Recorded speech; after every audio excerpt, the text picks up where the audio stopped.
Good morning, friends. My name is Chandravardhan, and I welcome you all to Study for Civil Services, one of the India's leading educational platforms. दोस्तों, SCS के मंच पर इस video में आज मैं आपको 68th BPSC का नोटिफिकेशन समझाने वाला हूं। जी हाँ, 68th जो आपका एग्जाम होने वाला है, combined competitive examination 68th BPSC, उसका नोटिफिकेशन आ गया है। यहाँ पर देख सकते हैं आप पुलिस उपाधीक्षक के यानी कि डिप्टी एसपी के अभी लेवल 9 का पोस्ट ये होता है। टोटल 8 पद दिए गए हैं और इसी प्रकार से अन्य पद भी दिए गए हैं। धीरे धीरे मैं स्क्रॉल कर देता हूं ताकि आप स्क्रीनशॉट ले सके या फिर अपना जो देख सके कि कौन कौन सा पद पर दिया गया है। ठीक है, मुझे मतलब है कि अंतिम पद जो टोटल पद दिया गया है वो टोटल 281 अभी दिया गया है। हालांकि इसमें ऐड किया जाएगा। जी हाँ, ऐड किया जाएगा। जैसे जैसे वैकेंसी आती जाएगी वैसे वैसे इसमें और भी पद जोड़े जाएंगे और बाकी जो पद दिए हुए हैं उनके संख्या में भी बढ़ोतरी होने की पूरी संभावना है। ठीक है, तो यह टोटल नोटिफिकेशन है। 281 टोटल पोस्ट के लिए ये वैकेंसी निकाली गई है और एग्जाम जो है वो आप जानते हैं पहले ही नोटिफिकेशन आ गया था और बीपीएससी के कैलेंडर के हिसाब से 12 फरवरी 2023 को एग्जाम संभावित है। जी हाँ, ये टेंटेटिव डेट 12 फरवरी 2023 है और इसी डेट पर एग्जाम हो जाएगा ऐसा माना जा रहा है। ठीक है, तो चलिए आगे देख लेते हैं आपके काम की और कौन कौन सी बातें इसमें दी गई है। ठीक है, शैक्षणिक योग्यता आप जानते ही होंगे कि आपको ग्रेजुएशन होना जरूरी है। ठीक है, किसी भी विश्वविद्यालय से स्नातक एवं समतुल्य परीक्षा उत्तीर्ण होना जरूरी है। ठीक है, इसके अलावा आरक्षण वगैरह आप लोग जानते ही हैं। आरक्षण जैसा हर एक एग्जाम में होता है सेम टू सेम आरक्षण यहाँ पर भी फॉलो किया जाएगा।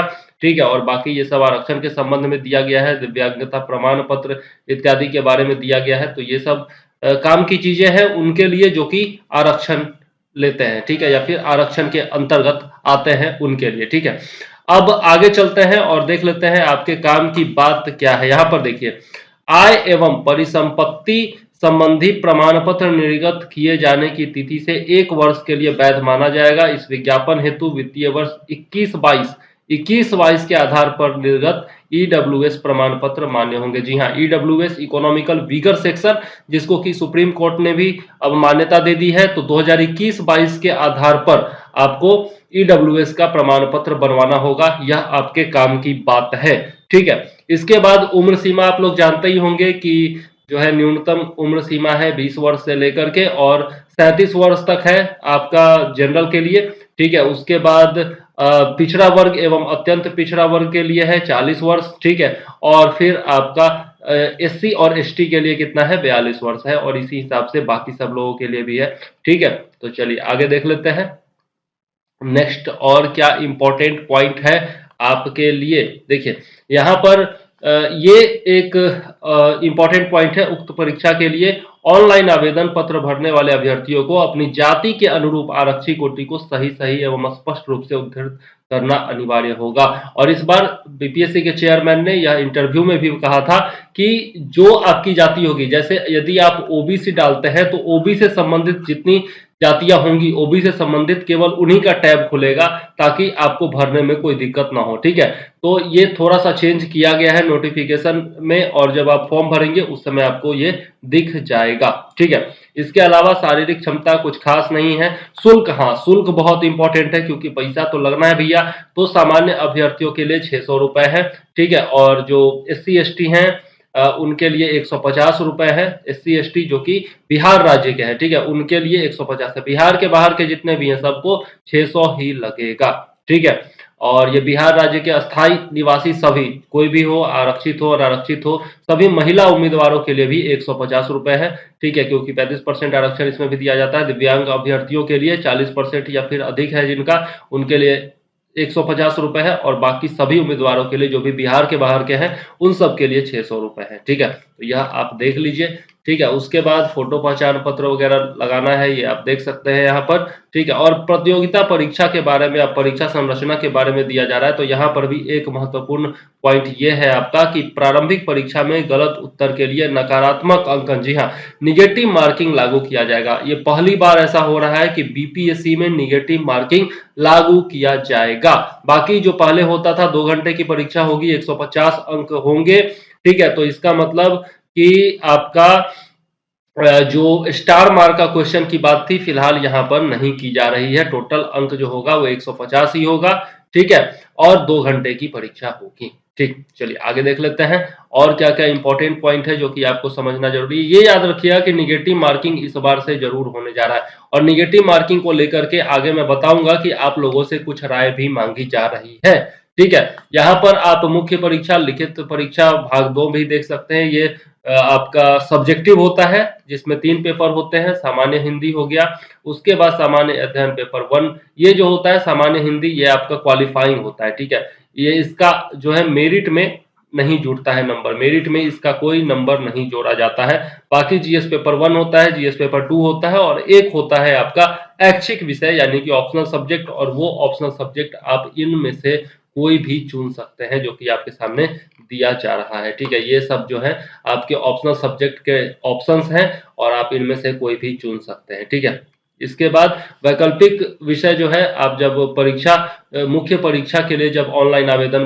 भरेंगे उस समय आपको वैकल्पिक का विषय का जो चयन है वो करना होगा। ठीक है, और उसके बाद यदि देखें तो आपको जब आप फॉर्म भरेंगे इसी समय तो आपको मीडियम भी चुन लेना होगा। ठीक है, हिंदी मीडियम में भरना चाहते हैं या फिर अंग्रेजी मीडियम में डालना चाहते हैं, आप आंसर लिखना चाहते हैं, वो सब आपको इसी समय चुन लेना होगा। ठीक है, इसके बाद आगे देखते हैं तो आपका इंटरव्यू के बारे में दिया हुआ है कि 120 अंक का टोटल होगा। तो आपका देख सकते हैं आप, जीएस पेपर 1 हो गया 300 का, 300 का जीएस पेपर 2 हो गया, 300 का ऑप्शनल हो गया और 120 का हो गया आपका ये इंटरव्यू। तो टोटल मिलाकर के 1020 नंबर का आपका होता है टोटल एग्जाम और इसी में बनता है आपका मेरिट। ठीक है, तो इसी में से आपको नंबर लाना होता है। यदि 50% से एबव नंबर आ गया, देखिए 50% से एबव नंबर आ गया आपका, तो आप मेरिट में आ जाते हैं। ठीक है, तो आपका जॉब पक्का हो जाता है। ठीक, चलिए आगे देख लेते हैं। इसमें कुछ और चीजें हैं, देखिए यहाँ पर दिया हुआ है 900 अंक एवं साक्षात्कार के लिए 120 अंक मिलाकर के 1020 अंकों का के आधार पर मेधा सूची तैयार करते हुए आरक्षण कोटिवार अंतिम परीक्षाफल का प्रकाशन किया जाएगा। ठीक है, और बाकी सब आप पढ़ सकते हैं, धीरे धीरे मैं स्क्रॉल कर देता हूँ। हाँ, ये एक इंपॉर्टेंट पॉइंट है, उम्मीदवारों का मंतव्य। आपसे यह राय ली जाएगी, 3 ऑप्शन आपको फॉर्म भरते वक्त दिए जाएंगे और इसमें आपको अपनी राय देनी होगी। देखिए पहला क्या है, negative marking should be on limited number of questions, मतलब कुछ क्वेश्चंस लिमिटेड होंगे जिन पर निगेटिव मार्किंग होंगी, proportionally from all sections according to their relative level of difficulty. For example, if 50 out of 150 questions, that is 1/3 questions are selected for negative marking, then 1/3 questions from each section shall be selected. Such selected questions should have 2 marks for correct answers and 1/2 for wrong answer. ठीक है, देखिए अब इसमें क्या दिया हुआ है, 50 question जो होगा वो स्टार मार्क का होगा और सबके लिए 2-2 नंबर निर्धारित किए जाएंगे और निगेटिव मार्किंग कितनी होगी, 1/2 होगी यहाँ पर। ठीक है, तो ये जो है एक, अगर आप क्वेश्चन ऐसा गलत करते हैं तो आपका 1 नंबर काटा जाएगा, 1/2 आधा नंबर काट लिया जाएगा। ठीक है, तो ये 1/2 फॉर रॉन्ग आंसर होगा। ठीक है, अब देखिए दूसरा ऑप्शन क्या है, as above 1 but such selected question should have 1 mark, मतलब 50 क्वेश्चन ही जो होंगे वो स्टार मार्क का होंगे लेकिन सब जो होंगे वो 1 नंबर के होंगे और 1/4 जो होगा आपका निगेटिव मार्किंग होगा, 1/4। तो दूसरा ऑप्शन ये है। पहला ऑप्शन हो गया कि 50 क्वेश्चन जो स्टार मार्क का होंगे वो 2 नंबर के होंगे और 1/2 होगा निगेटिव मार्किंग। दूसरा ऑप्शन है कि 50 क्वेश्चन जो स्टार मार्क का होंगे वो भी 1 नंबर के ही होंगे लेकिन निगेटिव मार्किंग उन पे 1/4 होगी। और तीसरा ऑप्शन है कि negative marking should B uniformly on all the 150 questions. In the case there will be 1 mark correct answer and 1/4 for wrong answer.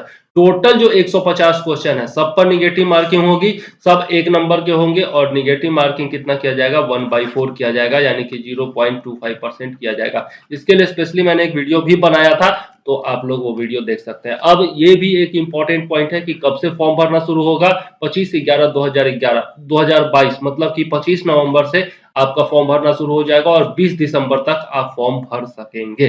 ठीक है, अब बाकी सब चीजें जो दी हुई हैं वो आप देख सकते हैं खुद ही।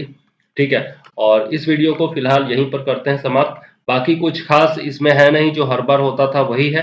ठीक है, और बाकी यहाँ पर सुधार एवं परिवर्तन के लिए जो बिंदु दिए गए थे ठीक है, और आयोग ने उस पर क्या निर्णय दिया है वो यहाँ पर दिया गया है, तो आप इसको थोड़ा सा पढ़ सकते हैं। बाकी इसको डिटेल में समझाने की जरूरत नहीं है, बहुत ही आसान भाषा में दिया हुआ है, तो कोई दिक्कत नहीं होगी। ठीक है, तो ये सब चीजें थी जो आपको समझाना था मुझे इस विज्ञापन में। ठीक है, तो मुझे लगता है कि अब जो आपके काम का बिंदु था वो आप समझ गए होंगे। तो मैं चंद्रवर्धन आपको शुभकामनाएं देता हूं। आप फॉर्म भरिए, तैयारी हमारे साथ कीजिए, और इसके लिए स्टडी फॉर सिविल सर्विसेज आपके सामने हमेशा हाजिर है।